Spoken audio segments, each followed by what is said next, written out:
Eh, Bismillah, Bismillahirrahmanirrahim. Assalamualaikum warahmatullahi wabarakatuh. Selamat datang Bapak Ibu, selamat bergabung. Untuk materi terakhir pada periode 41 ini berjudul review penerimaan pembiayaan dan pengeluaran pembiayaan studi defisit APBD. Dengan narasumber kita Pak Kurniawan Ilyas selaku PPK berkompetensi. Mungkin ini sebagai penutup juga dari materi periode 41 ini. Mungkin kepada Pak Kurniawan, waktu dan tempat dipersilakan. Silakan Pak. Baik, baik. Terima kasih.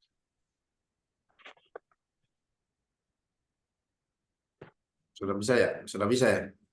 Iya Pak, sudah kelihatan Pak PPT-nya.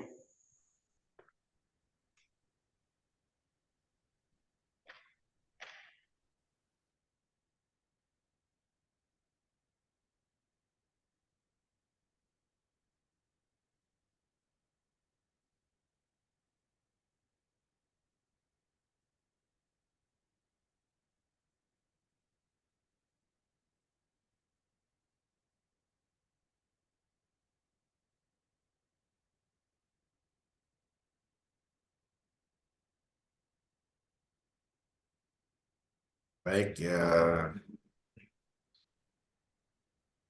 Ya. Oke. Oke. Eh, Baik, terima kasih. Assalamualaikum warahmatullahi wabarakatuh.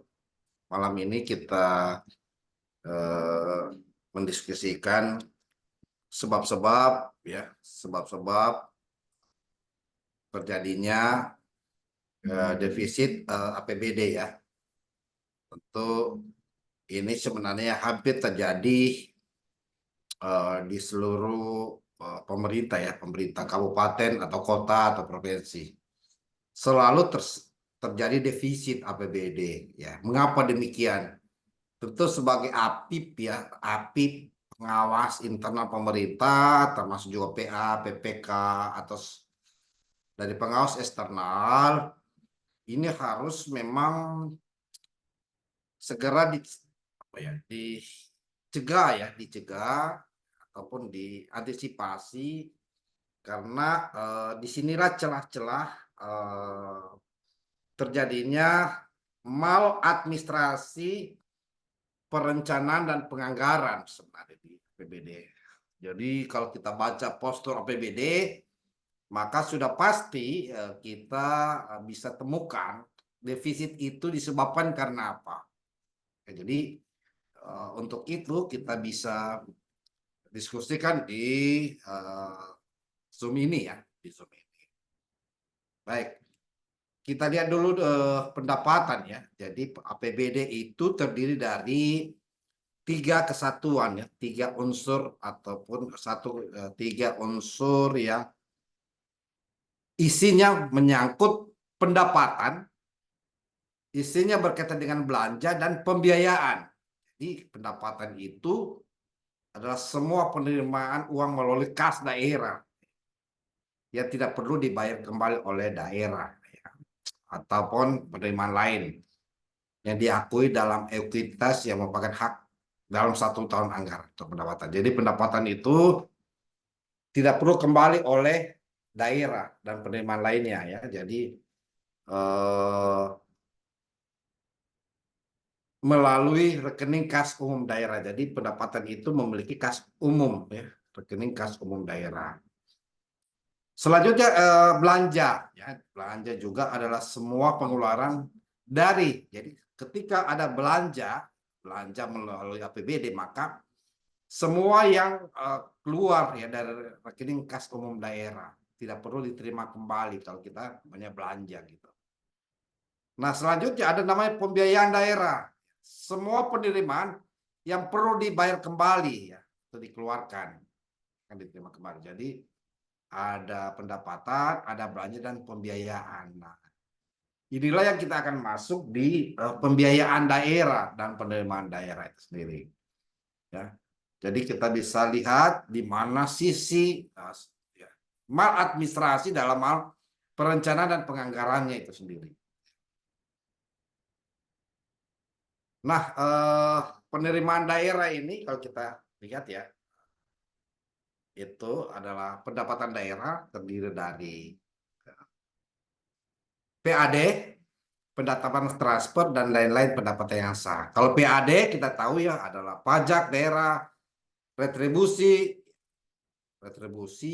hasil pengelolaan kekayaan daerah yang dipisahkan ya. Berarti ini berkaitan dengan BUMD ya, Perumda, dan lain-lain pendapatan asli yang sah ya. Jadi kalau sedangkan penerimaan pembiayaan ini, jadi penerimaan daerah ada dua, yaitu pendapatan daerah dan penerimaan pembiayaan. Sedangkan penerimaan pembiayaan ini ya hasil penjualan BUMD ya, BMD yang tidak dipisahkan, pemanfaatan BMD, jasa kerjasama, giro, pendapatan, dan seterusnya ya. Denda pajak, denda retribusi, pendapatan hasil eksekusi jaminan, pendapatan pengembalian, BLUD, dan pendapatan lainnya. Penerimaan komisi, pendapatan tuntutan ganti rugi, keuangan daerah, dan seterusnya. Jadi ini ada di PP 12 tahun 2019 sendiri. Ya, jadi pendapatan daerah ini, ya, penerimaan daerah ada dua, ada pendapatan daerah yang terdiri dari tiga, pendapatan asli transfer dan penerimaan pembiayaan. Ya, jadi itu pendapatan itu yang disebut penerimaan daerah itu sendiri. Ya, jadi ada dua kalau bicara penerimaan, pendapatan dan penerimaan pembiayaan. Nah, kita lihat ya kalau kita lihat di oke.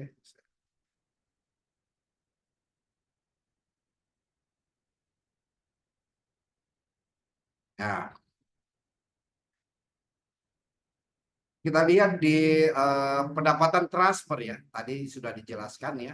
Pendapatan transfer itu ada transfer pusat, ya, transfer pusat dan transfer daerah. Iya.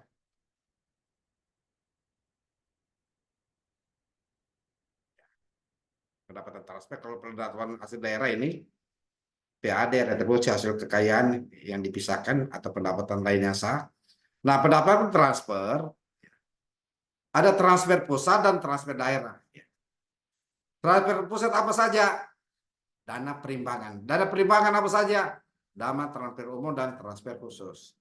Dana insentif daerah. Nah, dana insentif daerah ini dana yang diperoleh karena prestasi daerah ya. Sifatnya ya prestasi atau penghargaan permintaan pusat kepada daerah.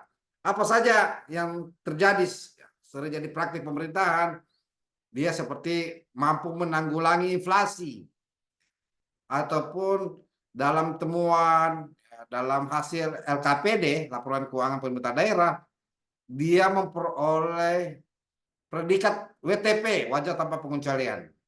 Jadi gitu ya. Jadi insentif daerah ini itu sumbernya ya. Kebijakan pemerintah pusat memberikan penghargaan kepada daerah yang berprestasi mampu menjalankan target-target program sasaran ya dan indikator pemerintah pusat untuk daerah itu sendiri ya. Salah satunya mampu menanggulangi inflasi ataupun juga stunting ya. Itu banyak ataupun juga target WTP itu akan ditransfer dari pusat ke daerah karena prestasi tersebut ya, penghargaan. Dana otonomi khusus ya berarti kan seperti Papua. Dana keistimewaan ya, seperti Aceh, seperti Jogja dan dana desa. Jadi transfer pusat itu terdiri dari 5 ya, perimbangan, insentif, otonomi khusus, istimewa ya, dan dana desa. Nah, kalau dana transfer daerah kita tahu ya pendapatan bagi hasil ya, bagi hasil apa? Seperti apa pendapatan yang diperoleh hasil kerjasama di mana daerah itu ya dipungut oleh provinsi, ya dipungut oleh pusat, di mana daerah itu ada sumber daya alam, ada penghasilan yang besar, bersumber dari ya kekayaan alam itu bisa bagi hasil atau bantuan keuangan ya. Jadi kita membantu antar kabupaten, antara provinsi dan provinsi dengan provinsi yang memiliki kelebihan pada pendapatannya misalnya. Nah, kalau transfer umum ini ada DBH, dana bagi hasil. Dana bagi kita ketahui dia dana bagi hasil dan DAU ya, dana alokasi umum.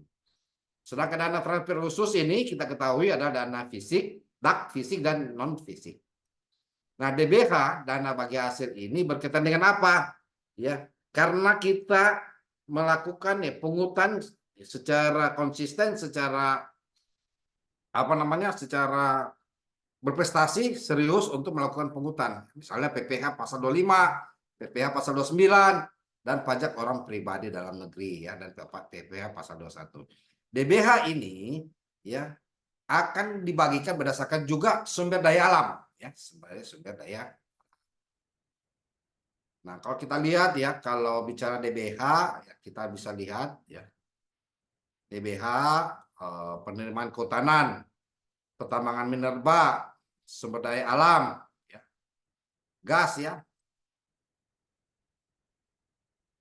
penerimaan negara, ya, sumber daya alam, gas, panas bumi, penerimaan perikanan. Nah, perikanan ini juga ya berdasarkan kewenangan. Ya, kalau kewenangan kabupaten kota itu kan dia 3 mil ya, aturan 3 mil. Selebihnya kewenangan provinsi itu sendiri. Jadi kita bisa lihat di situ ada DBH, dana bagi hasil. Ya. Oke. Lanjut. Nah, kita lihat ya, kalau sudah pernah baca PBD, kita lihat ya pendapatan daerah ini misalnya asumsinya pajak ya asli daerah, transfer pusat daerah, hibah kalau ada pendapatan lain atau pendapatan sesuai ketentuan perundangan ya. Ada belanja daerah. Belanja daerah ini setelah rezim PP 12 tahun 2019 dengan Permendagri 90 tahun 2019 itu rezim ada perubahan ya, ada perubahan nomenklatur. Tidak ada lagi belanja langsung ya. Semua ada belanja operasi, belanja daerah operasi, belanja modal, belanja tidak terduga dan belanja transfer. Gitu. Jadi dulu ada belanja langsung dan belanja tidak langsung ya. Belanja langsung ya satu pegawai, barang jasa, hibah, modal. Belanja tidak langsung apa? Ya, belanja operasi ya, bukan dia. Belanja modal itu termasuk bisa belanja langsung ya. Nah, sekarang dengan perubahan itu ada perubahan nomenklatur ya. Nah, ini yang paling penting penjelasannya. Jadi ada terjadi defisit ini. Ya, kalau kita lihat APBD ya, postur APBD, rekapitulasi postur APBD, ternyata ada terjadi defisit ya, defisit yang cukup besar ya, yang cukup besar sebesar 213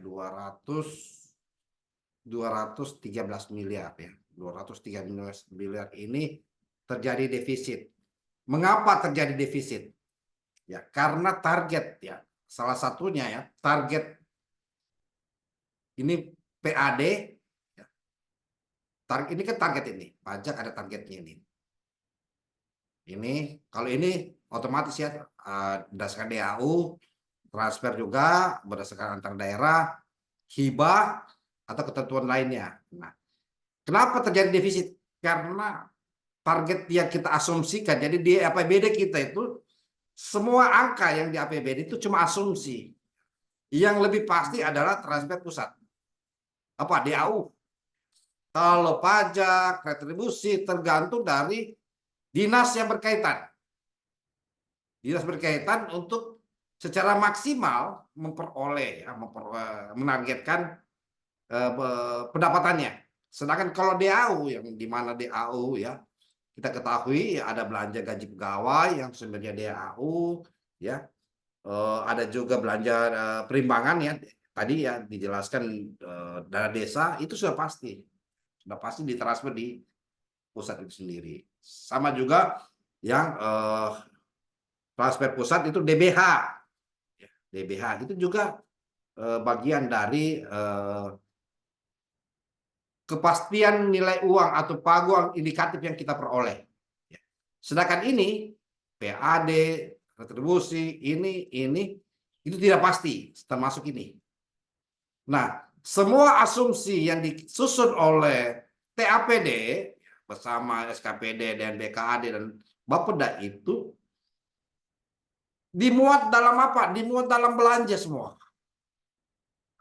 Setelah dimuat dalam belanja, misalnya belanja pegawai, ya dari sumbernya DAU. Belanja barang dan jasa, hibah misalnya sumbernya PAD, pendapatan asli daerah, atau pendapatan lainnya. Ternyata target yang kita sudah asumsikan dalam belanja tidak tercapai. Sementara kontrak atau kegiatan sudah berjalan. Maka sudah pasti terjadi defisit. Ya, defisit. Nah, di mana diambilkan dana defisit ini untuk pengurangan? Ya, untuk mengurangi defisit itu sendiri ya, untuk mengurangi defisit. Jadi rata-rata belanja modal ini sebenarnya PAD, sebagian juga dari DAU. Jika sudah menjadi kontrak dengan penyedia, kontrak, maka sudah harus dibayar. Cara BKAD ini atau bendahara umum daerah ini, dia menutupi dari sumber transfer dan DBH. Untuk menutupi di mana dalam rekening, ya, dalam RKA-nya, ya, disebutkan sumbernya PAD. Tapi karena sudah menjadi kontrak, menjadi tagihan pihak ketiga, maka dia tarik dulu, dia pinjam dulu yang di mana target belum tercapai di DAU.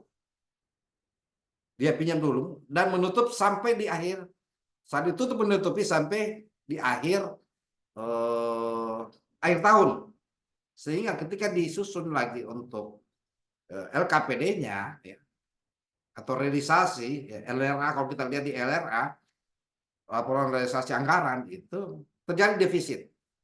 Nah, untuk menutup defisit, pemerintah kemudian, ya, menurut ketentuan ada penerimaan pembiayaan. Penerimaan pembiayaan dari silpa tahun sebelumnya. Taruhlah ada silpa. Karena kenapa terjadi silpa? Bisa jadi ya, pada saat penyusunan APBD tahun berikutnya, silpa ini belum tercatat ya dalam postur APBD. Jadi silpa belum tercatat, sehingga ketika APBD berjalan ada silpa. Silpa itu apa? Ya misalnya pembayaran di akhir-akhir Desember, di akhir-akhir November, ya. Ada pembayaran retensi misalnya. Ataupun juga baru ada transfer DBH atau transfer seperti di hibah, pendapatan lainnya, ya, PAD antar daerah mungkin. Sehingga silpa ini dari sumber-sumber ini. Sementara dalam penyusunan APBD yang sudah harus di Desember disahkan, ya, dia disahkan itu belum tercatat, ya, belum terekam sepenuhnya.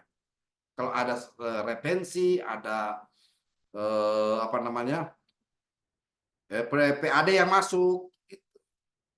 Jadi silpa. Nah, kita lihat silpanya adalah 245 miliar, ya, silpanya, ya.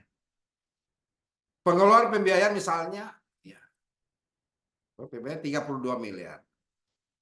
Pasti netonya, ya, karena pengurangan ini menjadi 203. Artinya apa? Sisa lebih tahun berkurang nihil. Ini sehat. Jadi, tapi silpa ini kita lihat dulu. Banyak sumber-sumber silpa. Baik, kita sebelah lagi. Nah, ini silpa. Jadi bisa jadi ya silpa. Nah, kita lihat lagi ya. Ya, penerimaan pembiayaan ini. Ini misalnya Kabupaten Karawang. Penerimaan pembiayaan 199 miliar. Ada silpa ini. Ada penghematan. Nah, ini juga penghematan ini adalah salah satu rekening, ya. Rekening ini kan dia rekening di mana penghematan belanja operasi, apa belanja operasi, ya? Ya tadi belanja barang jasa, penghematan tunjangan ini. Ya. Apakah benar sekedar sekedar mencantumkan saja penghematan belanja atau tidak? Bagaimana bentuk dari pemerintah daerah menghemat belanja? Bagaimana bentuk dari pemerintah daerah? Iya, ya saya.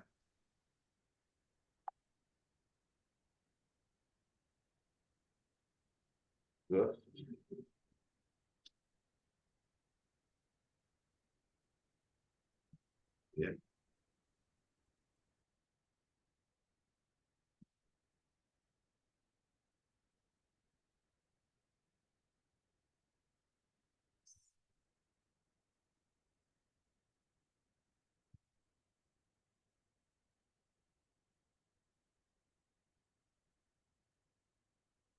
Gitu ya. Nah, jadi sisa lebih tahun sebelumnya, misalnya retensi masih ada, termasuk juga masih ada pemasukan PAD, misalnya 119 miliar. Jadi kalau kita lihat ya, kalau kita lihat ini penghematan misalnya, nah, ini kode rekening ya, kode rekening akun penghematan belanja operasi. Nah, benar tidak terbukti nih? Itu kita harus lihat ya. Bagi pemeriksa, ya bagi APIP ini, kita harus lihat benar tidak penghematan belanja. Seperti apa sih model penghematan belanja? Apakah ini hanya sekedar mencantumkan dalam postur APBD untuk menutupi sebenarnya terjadinya defisit secara keseluruhan, gitu ya, terjadi defisit. Misalnya,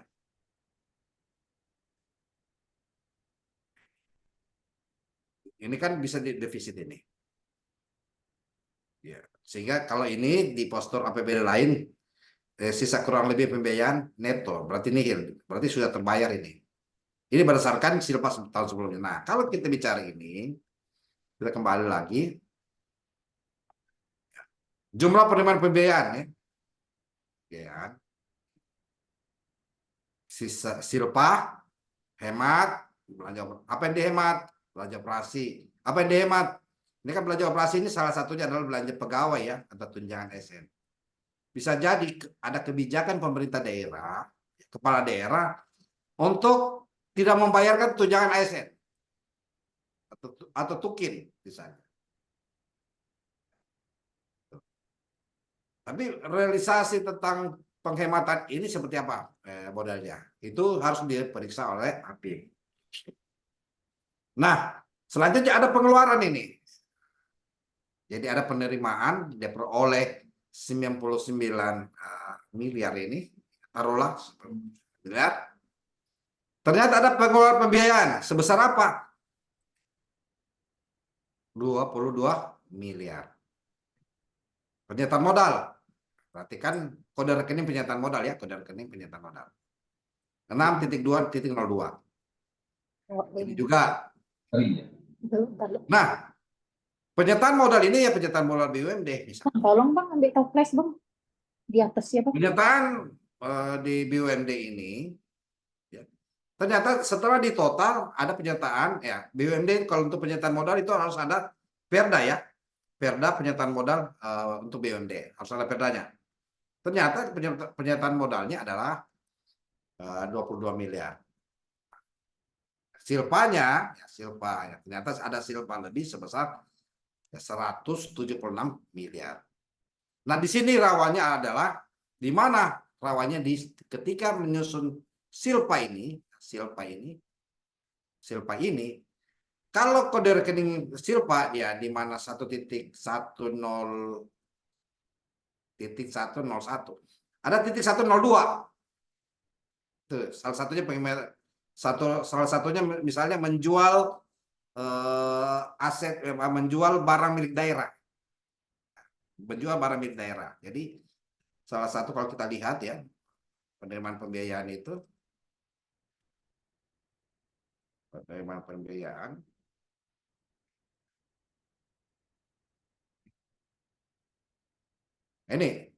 ini penerimaan pembiayaan ini. Kalau kita lihat ini tidak hanya tadi penghematan ya. Jadi kode rekeningnya ada, ya ada 01, tadi kan 05. Kita lihat tadi ya kode rekeningnya. Ini kode rekening 0 ya 02 ini. Ada 01. Ya, dilihat di peraturan Mendagri nomor 77 tahun 2019 ya. 2020 ya. Kode rekening untuk penerimaan pembiayaan. Ini kode rekeningnya kalau kita lihat ya. Kode rekeningnya ini ya lihat sini ya. 02. Berarti kalau 02 kode rekeningnya ya adalah penyertaan modal. Sedangkan kode rekening misalnya untuk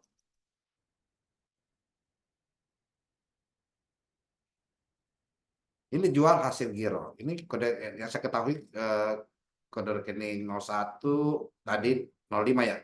02 ini.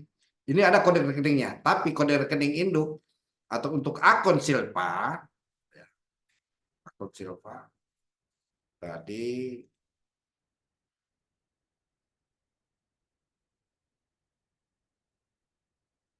dia ya, Silpa untuk akun Silpa sisa lebih tahun anggaran sebelumnya. Ini pernyataan modal ya 622. Ini dia 622. Jadi ini kode rekening ya untuk pengelolaan pembiayaan 6.2 untuk pengelolaan pembiayaan. Kalau untuk penerimaan pembiayaan 6.1. Untuk penyertaan modal yaitu 62.02. Ya, gitu. Jadi ini harus dicermati ya, harus dicermati pada saat kita ingin mereview, memeriksa ini. Apa langkah penghematannya dia? Jadi kita sebagai APIP atau sebagai PA juga atau TAPD, penghematan semacam apa? Penghematan belanja, di mana itu tunjangan. Pasti ada pemotongan misalnya, tunjangan. Ataupun juga tunjangan tidak dibayarkan. Misal kan gitu. Ini kode rekeningnya ya. Untuk apa? Untuk subrincian objek. Ini subrincian objek ya. Subrincian objek. Ini rincian objek. Ini objek. Ini jenis. Ini kelompok ya. Ini satu kelompok jenis ya, satu objek, rincian objek. Ini objek, ini jenis. Ini jenis. Ini kita lihat ya, ini jenis. Ini objek. Rincian objek. Subrincian belanja operasi. Jadi kalau kita bicara kembali lagi, ini pasti subrincian 1, rincian objek 2, objek ya adalah penghematan belanja, jenis belanja, dan jenis ya, jenis penerimaan pembiayaan dan kelompok yaitu penerimaan pembiayaan ya. Jadi kita tahu. Ya kita lihat misalnya kita pakai Karawang lah. Saya lihat APBD-nya Karawang gitu ya. Nah, demikian juga ya, subrincian dan ini ada neto, ada bersih ya. Biaya neto bersih. Untuk itu kita mereview, kita lihat saja ini. Kita lihat ini. Benar tidak? Ya, penerimaan pembiayaannya itu sesuai dengan realisasi lapangan atau kebijakan lapangan. Jangan sampai ada silpa tahun sebelumnya lagi di itu 2023 ada kekurangan. Jadi itu penjelasan tentang silpa ya. Jadi masalah yang terjadi di sini justru APBD adalah demikian ya. Jadi saya kasih contoh.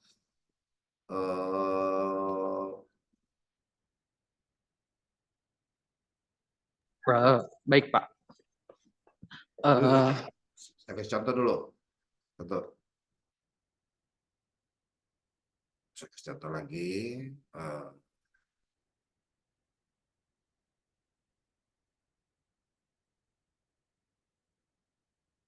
Nah, ini saya lihat ini postur APBD ya. Nah, ini postur APBD. Saya lihat ini Karawang ya. Karawang. Ini ditarik dari SIPD. Ya. Ini kan sudah ada ya pendapatan asli daerah besar saja. Ini yang pendapatan asli daerah. Ini kan asumsi nih pajak hotel dan lain-lain ya. Jadi tidak semua bisa tercapai ya. Pajak tata boga dan lain-lain. Ini sehingga terjadi pajak reklame, parkir dan lain-lain ya. Retribusi demikian. Ya, ini asumsi belanja. Ya, asumsi belanja. Ini pendapatan lainnya, retribusi, pendapatan transfer ya, dana perimbangan pusat ini yang tadi saya sebut. Ini dana perimbangan sudah paten ya, dan transfer DBH bangunan ya. Nah, ini DBH penting ya, DBH, PPh pasal 21 cukai dan lain-lain. Ya, sementara juga ada DBH sumber daya perikanan, DAU ya. Ini DAU, DAP fisik. Seterusnya belanja ya, jadi belanja juga, jadi pendapatan ini total ya, total ini sudah di total 4 triliun misalnya, ya, 4 triliun, 4 triliun. Nah belanjanya adalah ya belanjanya operasi ya, belanja operasi 3 triliun, belanja operasi ini belanja operasi,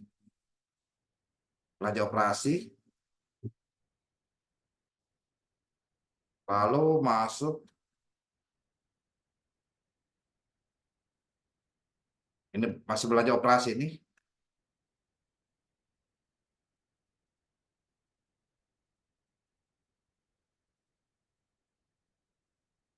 Ini belanja sosial ya.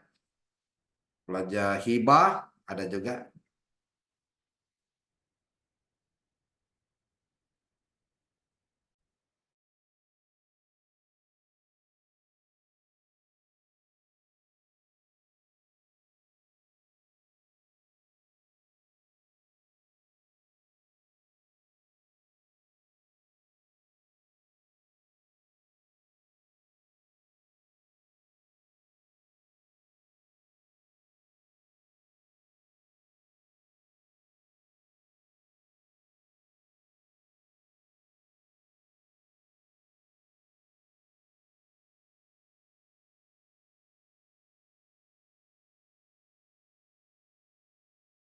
Ya, oke, ini belanja ya, belanja sosial. Nah, ini belanja modal ini, jenis belanja,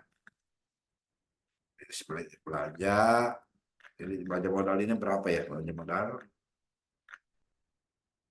Ya 774 ya, 47 miliar belanja modal. Ini banyak ya, banyak belanja modal, banyak tidak tergugah 50 miliar. Disiapkan ini. Menjadi catatan khusus untuk belanja tak terduga ini bisa diambil untuk penanganan ya, bencana misalnya, ataupun juga utang-utang atau pengeluaran yang tiba-tiba diperlukan. Ini di luar dari bencana bisa di belanja transfer ini pajak pembiayaan. Nah, di pembiayaan ini saya kasih contoh tadi, ini diambil dari SPD 199 miliar. Pengeluaran pembiayaan 20 miliar. Ternyata ada pembiayaan netonya lebih malah ada 176 miliar. Ya, jadi kita review selain penerimaan pembiayaan ini termasuk juga PAD-nya ya. Kalau kita review PAD, pendapatan asli daerah, pendapatan transfer pusat, itu apa tercapai atau tidak. Ini bisa jadi retribusi paling tidak tercapai. Ya, targetnya ini baru target ya. Ini baru target dari Bapenda itu sendiri atau pemerintah daerah. Demikian.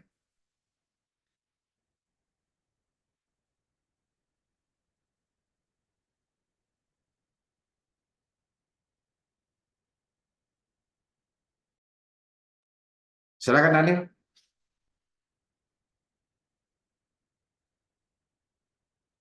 Baik Pak.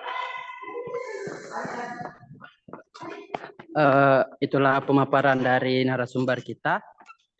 mengenai materi pada malam hari ini. Untuk Bapak Ibu yang mau bertanya ataupun mau berdiskusi langsung dengan narasumber kita, dipersilakan. Silakan, Bu Yanti, Bu Linda. Silakan Bapak Ibu bisa raise hand ataupun menuliskan pertanyaannya pada kolom chat materi pada malam hari ini, ataupun mau berdiskusi ataupun mau menanyakan sesuatu. Saya ulang lagi, untuk materi kita pada malam hari ini tentang review penerimaan pembiayaan dan pengeluaran pembiayaan studi kasus defisit APBD. Silakan Ibu Linda ataupun Ibu Yanti.